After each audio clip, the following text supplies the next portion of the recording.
Welcome to the show. I've got my coffee and I hope you're drinking whatever it is makes you happy.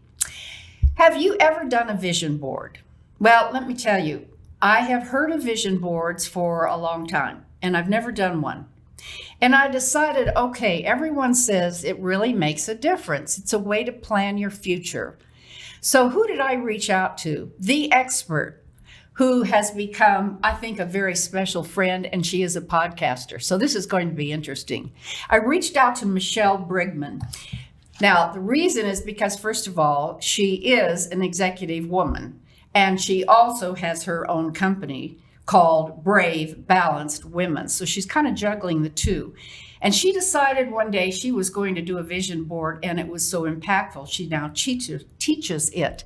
So let me tell you a little bit about Michelle. First of all, she's a senior executive from 7-Eleven, Dell, Citibank, and currently with Medallia. So she's balancing, talk about balanced women, she's balancing a career, a podcast, and her own company, which she'll tell you about. What I want you to do is stay tuned as she describes her career, how she is now working with women who tend to get burnout. I don't know any of those, do you? And we'll learn how to do a vision board. Stay tuned. Welcome to our podcast, Doing It Right. This podcast reveals authentic stories from successful leaders doing it right. It's about their journey to become a leader, their choices, motivations, and lessons. In essence, how they built successful personal brands.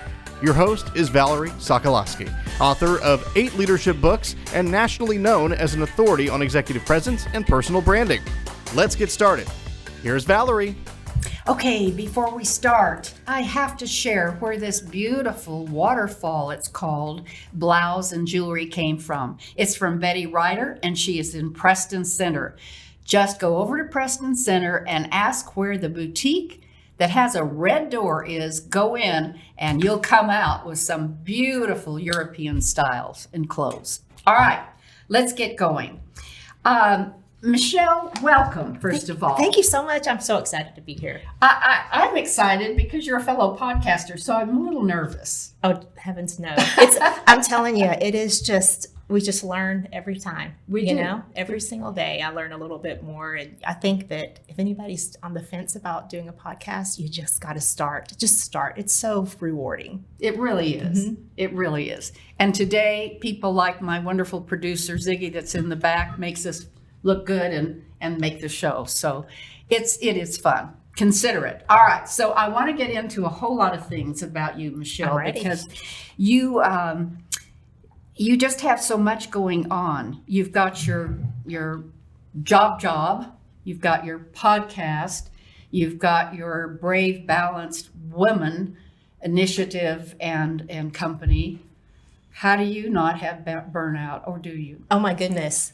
So it all started because of burnout. I mean, this is what got me on the journey. So it's funny because I'm asked this often, you seem like you're doing too much. But what I have learned through the process that I've gone through, and I'll share a little bit about that today, is that now is my time to choose what I bring into my life. So I am bringing things in that bring me joy, that I find very fulfilling. And then I have let go or kind of crowded out things that just didn't fit anymore. So it was really an exercise of digging deep to find out who I was and what I wanted, and then creating that. I love that you said that, because I wish I had started doing things on the side that I love. And as a fellow woman, so women, pay attention here, it's so easy to get burnout because we grind, some of us grind into our job. And I've always said, and now doing, what is it that brings, like you said, brings you real joy? Can you incorporate that in some way? Podcasting is one way, and there are others. So tell us what you're now doing with where you are. You bet. Well, so let me start back with where I was, because I think that will help explain a little bit of how I got to where I am today.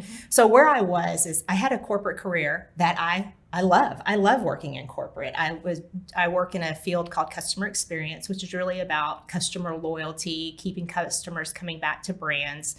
And I enjoyed it. It's a passion project for me.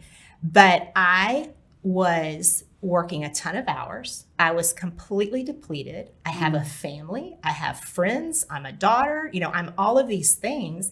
And it was just, I was drained.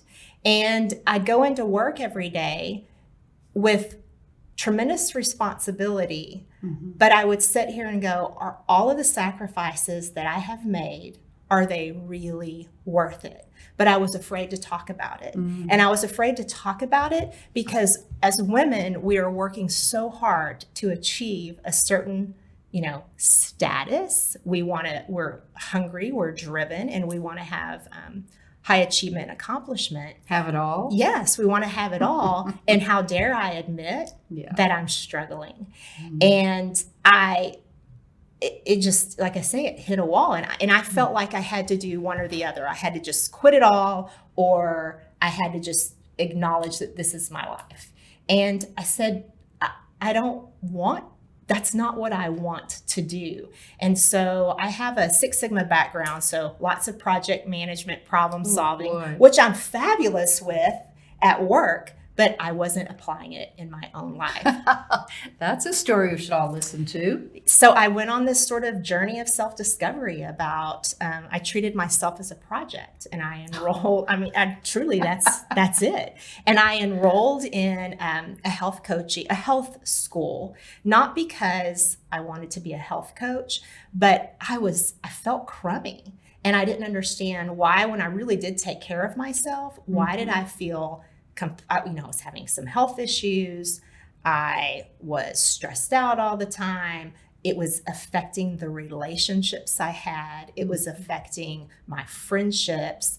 And I just didn't really know who I was anymore. So I said, something's got to change. And so I committed to a year of really unpacking who I was, what I wanted. And at the end of it, I had all of these new skills and I had all of these new perspectives, and I finally started talking about it. And the moment I talked about it with my other women executive colleagues, their hearts opened up and they went, oh, I know, I feel that way too, but no one would admit it. So through that, it became, well, let's start talking about it, because I think it's going to help a lot of other women, particularly the generations coming behind us, on how do you create the life that you want? Because I wanted the career, but I also wanted peace and comfort and joy in my own life. And so that was what started Brave Balanced Women. So I decided to take what I learned in the school, which I did receive a certification in coaching, that I would apply that to help the other women that I was working with that had reached a point in their career where they were questioning, is this what I want? Is it worth it? And really so that's really what Brave Balanced Women was founded on. And it gives women a forum to open up. To other women who have been through the trenches and are in the same place. Because this conversation, it's not necessarily the pain that maybe someone younger or earlier in their career is having. It's a place that is hitting a little bit further. And so that's really who I wanted to speak with. However, we can share these lessons and wisdom with those younger generations, which is what we also do. So that's so interesting. When you talk about women and the burnout, is there a trend that you're seeing today with all of the just coming out of COVID and a crazy world that we're living in and the pace of change and all of that? Is there a common theme besides burnout that you're hearing from women that they're challenged with? Well, you hear of the Great Resignation, right? Where now women are hitting that same place I was, but instead of working through it, they have to just completely walk away. And that's a loss for them and for their companies and for their employees. The other day, I was talking to a really good colleague of mine, and she would come to me as a mentor to get advice on just leadership and dealing with her team. And she was very, very accomplished and very successful. And she was hurting. And I said, do you talk to your team about it? And she said, well, no, I can't. I can't talk to my team about the fact that I'm struggling. And 1 week later, she calls me to say, I'm going on a medical leave, just to take some time because I'm stressed out. And then a couple weeks later, she just put in her notice. And that's the trend I'm seeing, is the women are feeling like, particularly women, and it's happening with men too, but they're feeling like they hit this point and it's an either or instead of how do you create harmony with both. You know, that I'm not surprised you say that, and it triggers a thought that I'm also seeing in coaching, and men as well, as you say. And that is, I never thought of myself as being a career coach. That's not what I say. I'm an executive coach, which means any leadership position. Having said that, there are so many people now that are doing exactly what you said, Michelle. I'm going to, and what do they say? Leave, change career. Here's what I hear. I'm going to go out on my own, which I say, hold it. That's a whole nother ball of wax and stress, isn't Right. it? But yes, that's searching for what is it that's going to bring me joy. So I have some questions that I think might be kind of fun before we get into the vision board and talking more about burnout and balanced women. So I thought of a bunch of questions to ask you, and let's just fire them out and see what you would say. You gotta scare me with this. I know. Oh, this is fun. Because you don't have any clue what I'm going to say. All right. So what's one word that describes Michelle? I would tell you compassionate. Did you hear that? She said that with such calmness. I love that. And she's so calm. Can you just stay around me a little bit longer? Anytime. I love it. I love feeding off your energy. Okay. But I think it's just, I truly care about people and I truly want to see them thrive. And so it's almost like a need for me to be able to understand how can I help you, and without judgment, with just total acceptance, but I want to help you thrive. So just a lot of compassion. That's very special. That's very special. What's the funniest thing you've ever done? Funniest thing, not so funny, but funny. I was young in my career at Dell, and I was responsible for managing a part of our operations, like how much we would charge whenever someone ordered a computer, and they were, how much we charge for shipping. This is back in the day whenever you would have to pay for shipping when you bought things. And all of a sudden, my task was I had to make a change on one of our shipping prices. Well, next thing I know, I make the change. Next thing I know, the whole contact center's shut down. We can't sell computers. We can't quote computers. We are down. People are pulling out pieces of paper to write down orders. And everybody is in a total panic trying to figure out what has happened. And, the executives are in a conference room. They've got the SWAT team going on, and it's just total chaos. And I'm like, oh my gosh, what is happening around here today? And we're all trying to figure it out. And a couple hours go by, and I'm like, I wonder if when I change that shipping code, if I did something. And so I just go back to my desk and I change it back. Lo and behold, everything comes back up. And I'm like, oh my God, like, what kind of authority did I have? What did I do? So I'm calling my coding friends in IT, and I'm like, how did I do this? Why didn't y'all tell me? And so anyway, then I had to figure out, what am I going to do with that? So all of a sudden everything's up, but again, no one understands why it's up. And I walk into the conference room, and I was really young in my career. Walk into the conference room with all of the executives, the C-suite executives over our consumer sales team.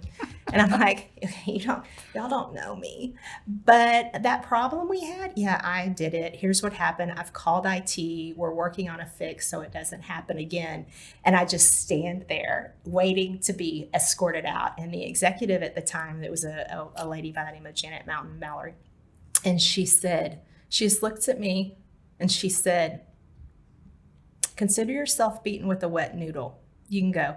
And I'm like, I can go. Oh. Am I going back to am I picking up my things? Am I going out the door?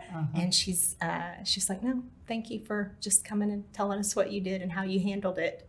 But so I look back on that as just absolutely hysterical, but what a great learning moment for me, because it, you had to, it was actually probably one of the best things that could have happened, not for the company. I don't know how much money we lost that day, but that for me. So that is a great lesson. And if you were telling someone new in their career now, how would you give that advice? What would you say? Own up. Lesson learned. It's right? about personal accountability. There you go. It's personal responsibility and accountability. Don't be a victim. Don't blame. If it's under your watch, if it's within your responsibility, it's really about own it. The good and the bad, because you're only going to grow from the mistakes. You don't grow from being on the mountaintop. You don't, no. And even if, let's just say worst case, I would have been walked out of the company that day, then I would have taken that and learned from it anyway. I still would stand behind, you get up and you admit it, but the next door would have opened. Fortunately, that's not what happened. But. Well, and you know what? I bet you never did anything like that. And did you? Because we keep making mistakes. You keep making mistakes, right? That was just one of many, but that was a real turning point, I think, in me just growing up and understanding what it meant to be a leader. That's a good one. You, I ask you always, audience, I always ask for lessons learned, teachable points of view, because like you said, you teach others what you did and then save some of the scars, hopefully for someone else. One of your teachable points of view was, you said, it is brave to be vulnerable. You added and ask for help. Want to talk about that one? Sure. Ask for help. Ask for help. I think, honestly, this has been one of my superpowers in corporate, because I don't know if it's part of my upbringing, but if I don't know something, rather than act like I do, my immediate strategy is, who is the smartest person around this topic? And how do I go and spend time with them to learn? Just teach me. I respect that quality, and it's somebody better than me, so I'm going to walk away smarter.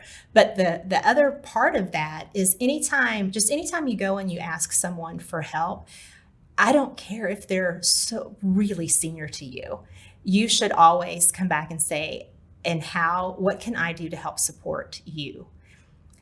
That is because there's this give and take of they're sharing their knowledge with me, but don't underestimate how much knowledge that you have that you can share with them. I mean, just the other day, a young lady that I was mentoring, I was helping her with a particular, challenge she was having. And at the end of it, we started talking about some technology that she knew about that I could use with my podcast and with my business. And that information she gave me completely changed how I was doing my work. And it was so invaluable to me. And so don't underestimate, because of age and experience, that you have so much to give, because there are things that you are an expert in that people would gain a lot of value from. That's so true. And I want to add something. Quit saying, oh, you're too busy, or, oh, I hate to bother you, you're so busy. And I know you're the same way. We're never too busy. No. We're never too busy. It brings joy to us if you ask. So there you go. I love that one. Okay, here's another question. What's the worst advice you hear being given to women today? The worst advice I hear, I think it's not necessarily verbally given, but it's, don't show emotion and don't show the cracks. And I think that's what I was experiencing before. Don't show the cracks and raise your hand and say that I'm struggling, I need help. So I think not asking, kind of a little bit of the other wisdom, just not asking for help. And back to the story I gave earlier with a colleague of mine, here she was just completely depleted. And what she felt like was her only choice was to leave the company and go really deep to recover, because she is, I mean, it's almost like a PTSD, right? You're recovering from that trauma of just having to throw in the towel when you've worked so hard. And it's so personal because you've given up so much. And this is so much a part of our identity. Our careers are so much a part of our identity. And then thinking that that is who you are, and then having to rebuild your confidence and belief in yourself. Yeah. Your mojo. Do you think women have imposter syndrome? All the time. And what is it? I think it's the feeling like, well, never good enough. You're never measuring up to be enough. You're not enough. And it's so not true. You are enough. You have all of the gifts you need to do what you need to. I firmly believe that. And sometimes it takes people like a coach to be able to shine that mirror back and remind you of the gifts that you have, that you can offer. And everyone has them. It's so interesting when people say, I don't have any gifts. Well, let's talk about that. Yes. Okay, one more question. If you were going to a party, what would you bring to make it amazing? So I think it's a great conversation. Oh, look how fast you said that, Michelle. I am so interested in people, and I want to sit down and I want to understand what makes you tick. So I think I would spend, it's not about the gift, it's about the experience. And so if I can bring a light, if I can bring joy to someone else and help them feel special and noticed, connection, that's what I would want to bring. We all need connection. Well, everyone has got to check out Brave, Balanced Women. How can they do that? A couple of ways. Probably the best thing to do is just connecting on LinkedIn. I'm very active on LinkedIn and with even the page, other social media platforms. I'm excited because we're going to talk about vision boards here in a second, but in August, I will be releasing a course. So it's a hybrid course where it's some self-paced, because there's a lot of introspection that you do, but then also live with me, a little bit of both. So at the end of it, people can put together either a digital or physical. And how? board. Okay, how can they find out about that? I'll send the link. I'll share the link with you to sign up for the vision board course. That's great. I'll be the first one. Well, I'm so excited because I've always done it live, and I've done it, on Zoom. I've done it in person, and this is the first one where I'm really able to stretch it out and talk about a lot of concepts around manifestation, visualization, goal setting, different goal setting than what we do at work, but digging deep internally and figuring out what makes you tick, and then offering that to whoever. Oh my wants gosh, to you're check going to it have. out. So I can't wait. Well, I'm sure the audience is going to sign up, and so am I. Okay, so I want to know before you show these, what is it about a vision board that is so impactful? I've met so many, mostly women, admittedly, who say, Michelle, it works. I mean, I had that on my vision board, and I have that. So one young woman said, I wanted this beautiful white sofa, and it was out of reach. And she said, I have my beautiful white sofa. And I thought, that's really getting down to specifics. Oh, yes. So tell us, what is it about it, and then show us. Okay. Well, so many of us start off using things like, New Year's resolutions. Right. And I don't know about you, but if I'm speaking personally, it was, okay, I'm going to lose 15 pounds. I'm going to, maybe I want to get a different house. It was just a bunch of stuff. Yeah. And, within 5 minutes, it's written down on a piece of paper, but I've moved on. There's just no connection to it. And I think that's what a lot of us do. We just sort of feel this obligation to put something on the page, and we don't really know what it is we actually want and bring us joy. So the way I look at vision boards is this is about understanding, what do you want to feel? It is not about things. That's different. It's about, what do you want to feel? So going in and really thinking about moments in your life of achievement, and I don't mean achievement awards necessarily, but moments in your life where you have just felt happy. And it could be as simple as, spending some time with family and everybody getting along and not arguing over, we've got 10 minutes, why are we running late? Just we're 10 minutes late and screaming at each other. Or maybe it's about being able to just sit in quiet peace and solitude outside, reading a book or writing in a journal. But there are things that when you think back on those feelings, they're emotional because you crave that. Mm-hmm. And so with the vision boarding, it's about spending time to dig into all aspects of life. Like, where are moments within your career that feel good? Where are moments in your relationships, in your health, when you have felt strong and powerful? And then looking at words and images that really help to connect with those feelings. So it's not about generic words and things. It's about you look at something and you feel it in your gut every time you look at it. So what does it represent that you want?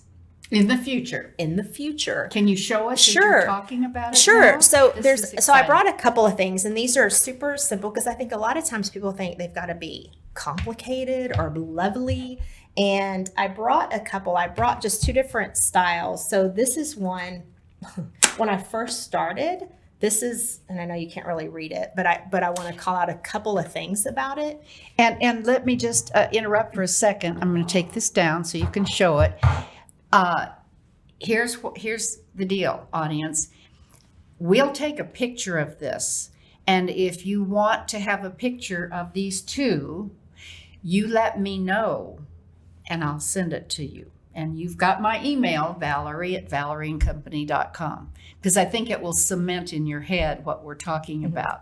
Great. But these were things, when I first started, these were things that I felt. And it's funny because I look back on this and I think about, it was words. I needed to change the script that I was giving myself. Okay. So I connected with reading these types of words every day. So it would be things like, push yourself because no one else is going to do it for you. Because I was in a place where I needed to get uncomfortable. I needed to get uncomfortable and make some changes. And I can't be passive in my own life anymore. So a lot of this was about starting something, reminding myself of I can have boundaries, I'm valuable, these things that I needed to start saying to myself, because at that time I was spending a lot of time just focused on everything that I was doing wrong. Right? We do that. And it does have goals. Like I had things like at the end of 2020, I will wish I had, one of them was a website. One of them was about exercise. One was about how I was living my lifestyle. And these are things that they've all happened. Then I had things like at the end of my life, what will I wish I had? Okay, guess what's not on that list? What? A certain kind of car or a certain, you know what I'm saying? It's, what do I want my life to stand for? And it's about, again, it goes back to feelings.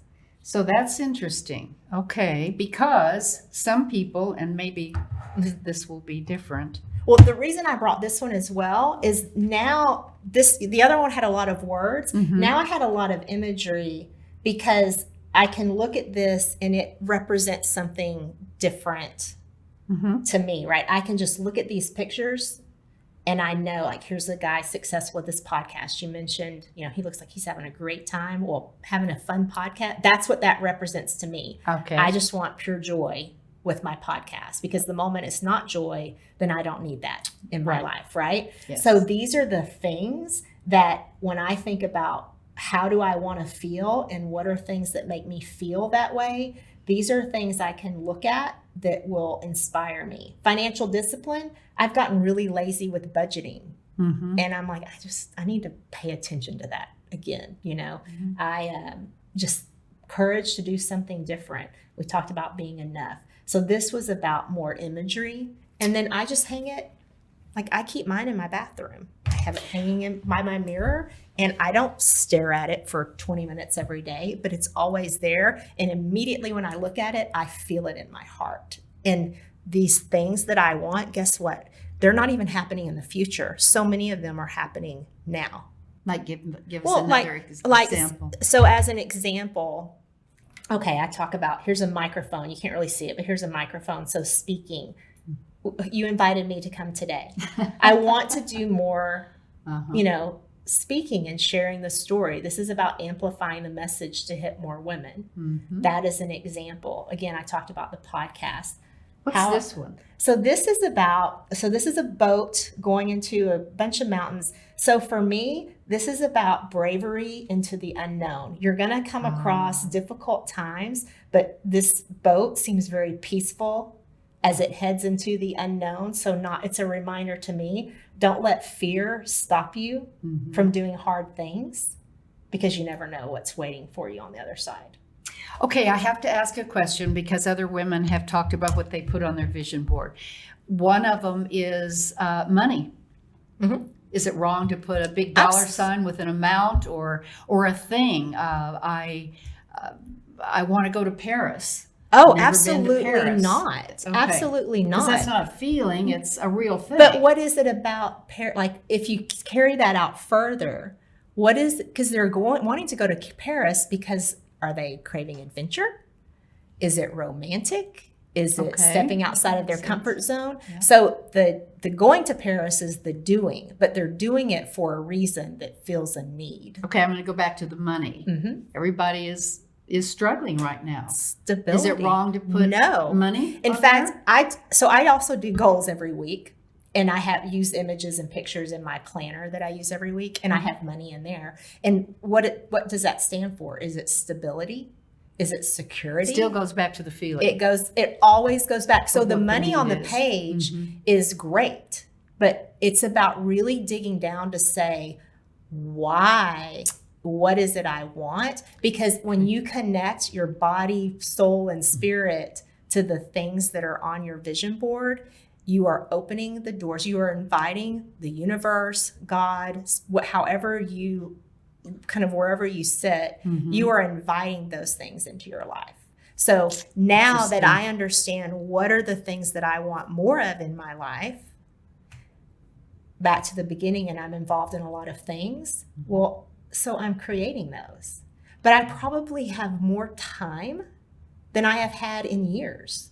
So while I'm busy as busy as I am, because I am saying, I want to pour these things into my life, and I'm creating the space to do that. And if the activities aren't kind of aligned to that, then I say no.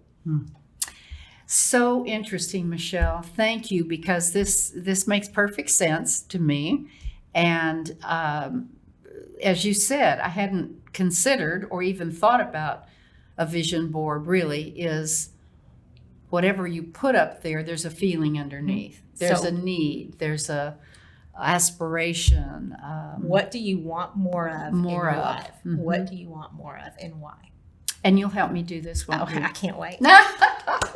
This has been awesome. Is there one final thing that you would love to say to the audience about Brave Balanced Women, or whatever you'd like to say? It is. So I think we've talked about a lot of things today, but if you're just struggling to sort of reclaim your space and you want to meet amazing women around you, I am so blessed to be surrounded by incredible women. My job is not to have all the answers. My job is to walk alongside the journey and just let you know you're not alone and connect you with people who can help lift you up. But if you are curious and ready for change and you just need the confidence and to lean on a support system to do that, then reach out to me, please, because I'd love to get to know you. And Michelle, thank you, because there are a gazillion and 5 organizations that could say similar things, but yours is very different.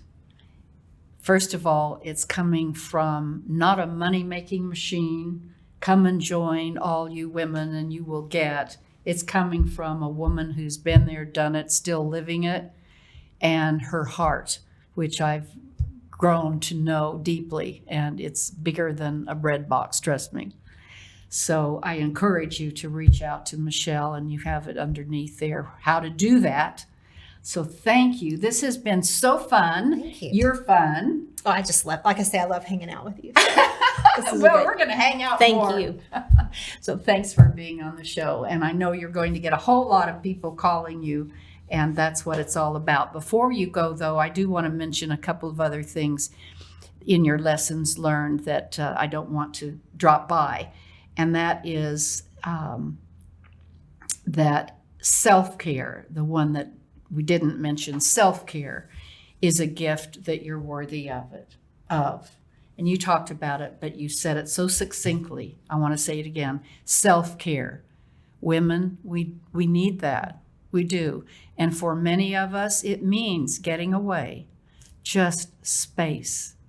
Just a walk. If you can get a trip, that's awesome. But if you can't, you can take a walk. But self-care, because you are worthy of it. And I believe that too. So again, Michelle, thank you. Thank you. Awesome. Okay. Now, I want to leave you with a Valerieism. And the one today is grab your grit and show the naysayers. I thought about that because this is a world we're living in that there are too many things that are negative. We know that. There are also too many naysayers. Well, I don't know if you should do that in this time and space. Well, we're having difficult times now. Well, we got to be safe. Well, you know what? If you have a dream, if you have an idea, if you have a gift that you're not giving to the world or even to just a person, now is the time. Don't let anybody say you can't. And I say that to the depth of my toes because I had someone say that to me one time when I was in college. And you know what? I guess I've got a little meanness in me. But as soon as that woman said, you can't, every ounce of me said, well, you just watch. And it's true. If someone says, I don't know if you can, boy, that's a motivator to me. Let it be for you. And that's it for today. Thanks for listening. To receive Valerie's voice, free monthly leadership tips, and to learn more about her leadership programs and coaching, visit her website, valerieandcompany.com. Next week, we'll be here again to inspire, engage, and equip you with teachable points of view from successful leaders who have been doing it right. Until then, lead authentically.